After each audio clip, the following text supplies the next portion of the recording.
എനിക്കായി നൽകിയ ജീവൻ കൃപയാലിന്നെ വീണ്ടെടുത്തു.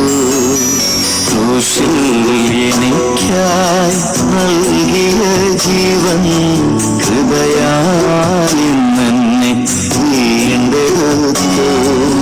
ക്രൂശിലല്ലാതെ പ്രശംസിപ്പാനില്ലൊന്നും യാഗമായി തീർന്നവനേ. ക്രൂശിൽ എനിക്കായി നൽകിയ ജീവൻ കൃപയാലിന്നെ വീണ്ടെടുത്തു. ക്രൂശിലല്ലാതെ പ്രശംസിപ്പാനില്ലൊന്നും യാഗമായി തീർന്നവനേ.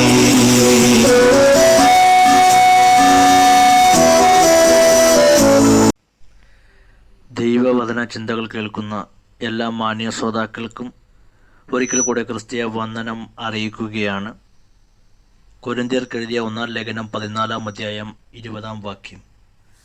സഹോദരന്മാരെ, ബുദ്ധിയിൽ കുഞ്ഞുങ്ങൾ ആകരുത്.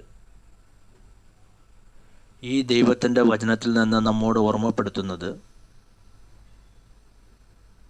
നിങ്ങൾ ബുദ്ധിഹീനരായി തീരരുത്, ബുദ്ധിപരമായ വളർച്ചയില്ലാത്തവരായി നിങ്ങൾ തീരരുത്. നിങ്ങൾ ആഴമേറിയ ബുദ്ധിയോടുകൂടെ ജീവിക്കുവാൻ കഴിയേണ്ടതിന് ദൈവസന്നിധിയിൽ പ്രാർത്ഥിച്ചുകൊണ്ടും നാം മുന്നോട്ട് യാത്ര ചെയ്യണമെന്നുള്ളത് തന്നെയാണ്. ഈ ലോകത്ത് നാം ജീവിക്കണമെങ്കിൽ ബുദ്ധിയോടുകൂടെ നമ്മൾ ജീവിച്ചാൽ മാത്രമേ നമുക്ക് ജീവിക്കുവാൻ കഴിയുകയുള്ളൂ.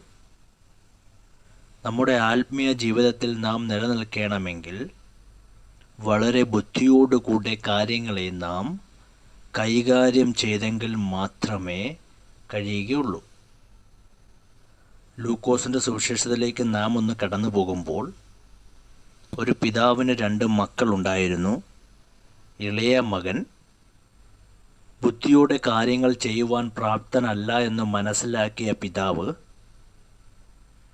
ആ നന്മകളൊക്കെ മകന് നൽകി പറഞ്ഞയക്കുവാൻ മടി കാണിച്ചു. എങ്കിലും താൻ പ്രാപ്തനാണെന്ന് പറഞ്ഞുകൊണ്ടും അപ്പനിൽ നിന്ന് വാങ്ങിയെടുക്കേണ്ടതെല്ലാം വാങ്ങിയെടുത്തുകൊണ്ട് താൻ ദൂരദേശത്തേക്ക് യാത്ര പോയി. എന്നാൽ തൻ്റെ കയ്യിൽ വച്ചിരിക്കുന്ന നന്മകൾ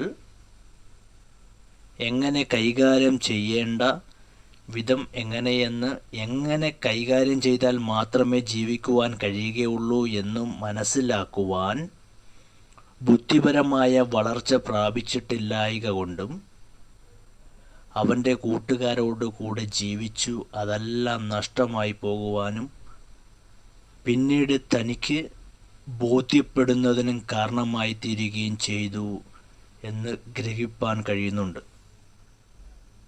ബുദ്ധിപരമായുള്ള തൻ്റെ ജീവിതത്തിന് താൻ പ്രാപ്തനല്ലാത്തത് കൊണ്ടാണ്, താൻ ബുദ്ധിയിൽ ശിശുവായിരുന്നത് കൊണ്ടാണ് തൻ്റെ ജീവിതത്തിലെ ശൂന്യതയിലേക്ക് താൻ തിരിച്ചു വരുവാൻ ഇടയായിത്തീർന്നത് എന്നത് തന്നെയാണ്. ഗലാത്യ ലേഖനം 4 അധ്യായം 1 വാക്യത്തിലേക്ക് പോകുമ്പോൾ, അവകാശി സർവ്വത്തിനും യജമാനനെങ്കിലും ശിശുവായിരിക്കുന്നിടത്തോളം ദാസനേക്കാൾ ഒട്ടും വിശേഷതയുള്ളവനല്ല എന്ന് ഓർമ്മപ്പെടുത്തുന്നു. അനേകം സമ്പത്തും നന്മകളും ശ്രേഷ്ഠതകളും എല്ലാം ഉണ്ടെങ്കിലും ശിശുവാണോ എങ്കിൽ ബുദ്ധിപരമായി വേണ്ടുന്ന നിലകളിൽ ഉള്ള വളർച്ച ഉണ്ടായിരുന്നില്ല എങ്കിൽ ഒരു ദാസനേക്കാൾ വ്യത്യാസം ഉള്ളവനല്ല എന്ന് അവൻ ഓർമ്മപ്പെടുത്തുമ്പോൾ, അവിടെയും ബുദ്ധിപരമായി നമ്മൾ വളർച്ച തൻ്റെ അധികാരങ്ങളെയും തൻ്റെ അവകാശങ്ങളെയും തിരിച്ചറിയുന്നതിനും ആവശ്യമായിരിക്കുന്നു എന്നുള്ളതാണ്. ആകയാൽ എന്നെ കേൾക്കുന്ന എൻ്റെ പ്രിയപ്പെട്ടവരെ, നാം ബുദ്ധിയിൽ വളർച്ച പ്രാപിക്കാത്തവരായി നഷ്ടങ്ങളും നാശങ്ങളും നമുക്കുള്ള നന്മയും വേണ്ടുന്നത് പോലെ കാഴ്ചപ്പാടില്ലാത്തവരുമായി ജീവിക്കുക എന്നതല്ല. ദൈവത്തോടു കൂടെ വസിച്ചുകൊണ്ടും ബുദ്ധി വളർന്നുകൊണ്ട് ദൈവസന്നിധിയിൽ ഓരോ ദിവസങ്ങളും നിലനിൽക്കുന്നവരും ആ തലങ്ങളിൽ നമ്മുടെ ഭൗതിക ജീവിതത്തിലും നമ്മുടെ ആത്മീയ ജീവിതത്തിലും നാം വളർച്ച പ്രാപിക്കുന്നവരായി തീരേണ്ടതിന് നമുക്ക് ഉത്സാഹിച്ചുകൊണ്ട് മുന്നോട്ട് പോകണം. അതിന് ദൈവം നമ്മളെല്ലാവരെയും സഹായിക്കട്ടെ. കരുണയുള്ള ഞങ്ങളുടെ സ്വർഗ്ഗസ്ഥ പിതാവേ, ഞങ്ങൾ ബുദ്ധിഹീനരായി ജീവിച്ചിട്ട് ഉള്ളത് നഷ്ടപ്പെടുത്തിയോ ഞങ്ങളുടെ അവകാശങ്ങളും അധികാരങ്ങളും തിരിച്ചറിയുവാൻ കഴിയാത്തവരായി ഞങ്ങൾ ഒരു ദാസനെ പോലെ ജീവിക്കുകയോ അല്ല.